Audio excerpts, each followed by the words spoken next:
You've described yourself as a, quote, wild-eyed sort of leftist. Do I have that right?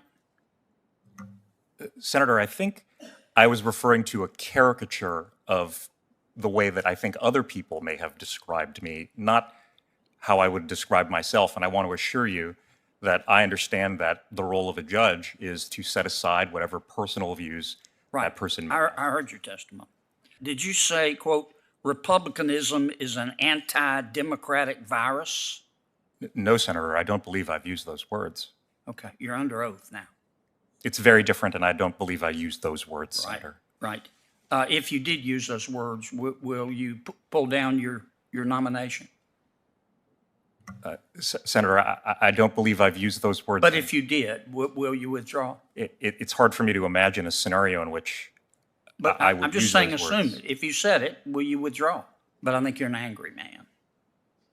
And I really have great concerns about voting for you.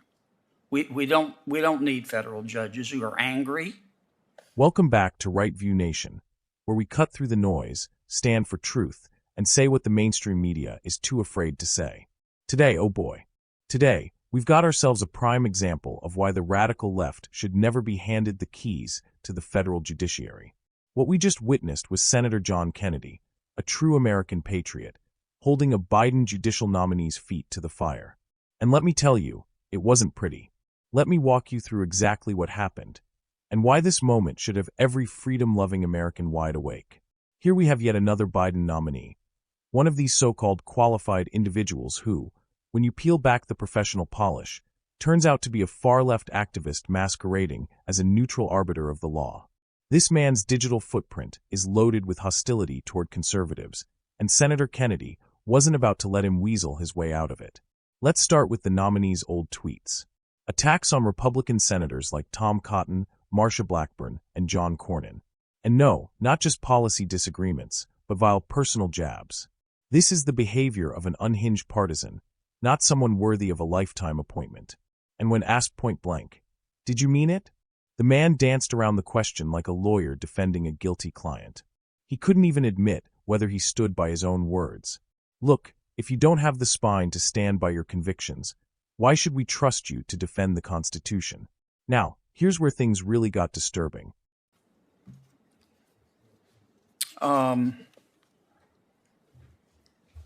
Did you say, I support compelled disclosure of political donations by wealthy individuals, but not by minorities? First, Senator Kennedy, thank you for the gift of the notepads for my children. You're welcome. Really appreciate it. I don't recall using those words before, Senator. I do remember. Okay. Oh, okay. I've got a bunch here.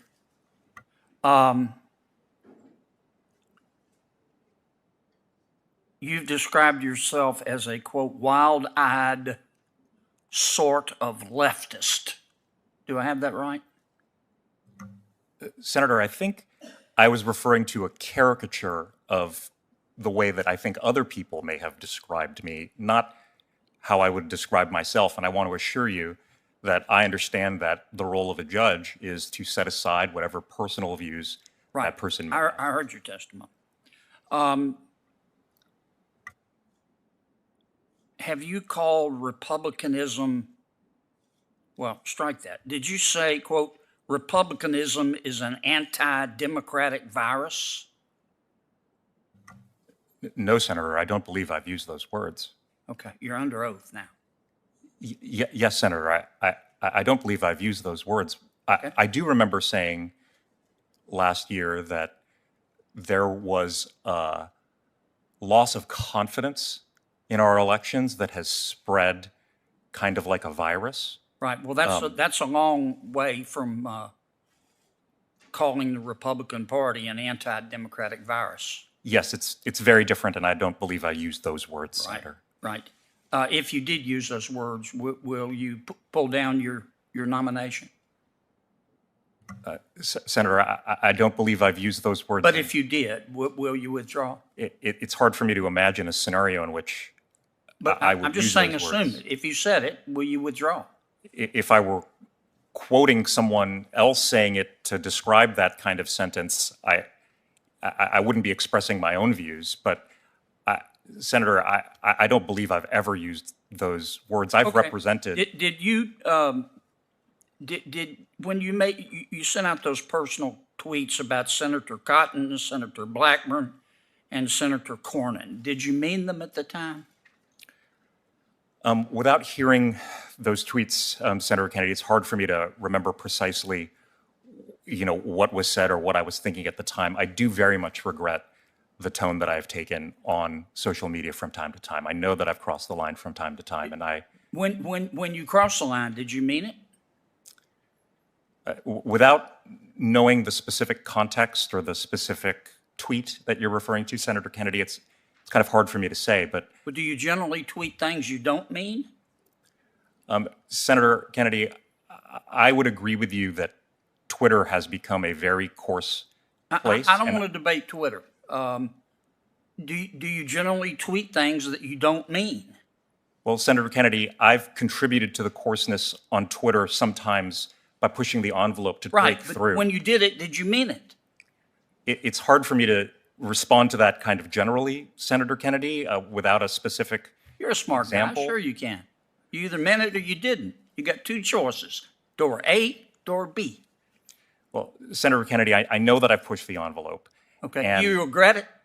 I do regret it, Senator. Do you Kennedy. regret it because you didn't mean it? Or do you regret it because it might cause you not to be confirmed?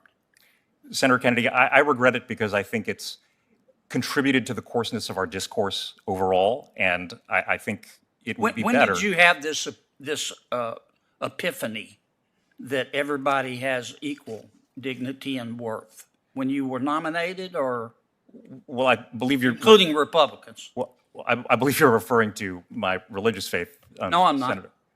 I'm referring to your coarseness. Well, the equal dignity and worth is a principle of my religious faith, Senator. It's also a principle of morals and good judgment.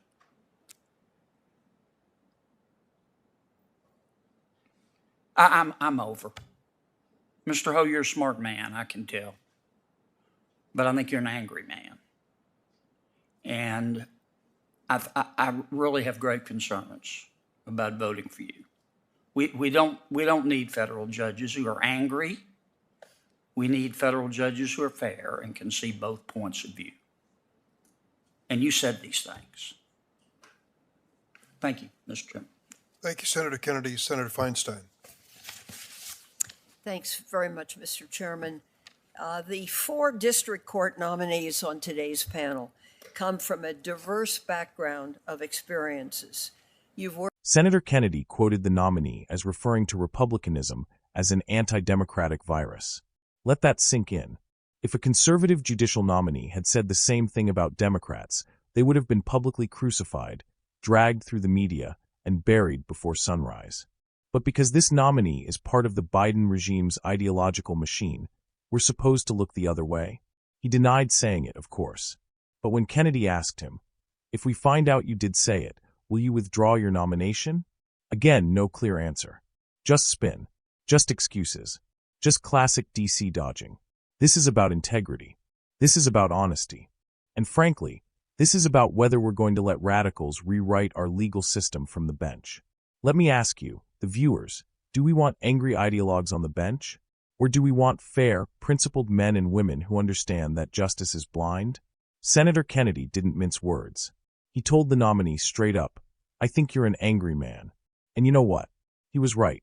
This guy didn't just tweet some immature jokes 10 years ago.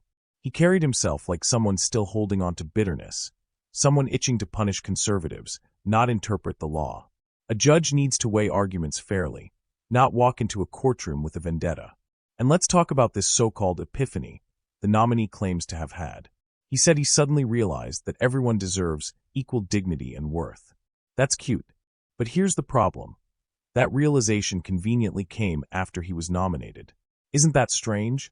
It's almost like he's only repentant because he got caught. Because now he needs the votes. Because now he wants to pretend to be a moderate. But Americans are done falling for the con.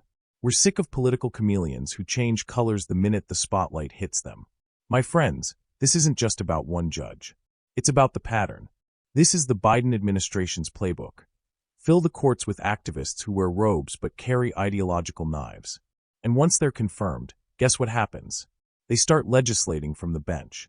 They twist the Constitution. They go after gun rights. They go after religious liberty. They go after every value that built this country. That's why this moment matters. That's why Right View Nation is sounding the alarm.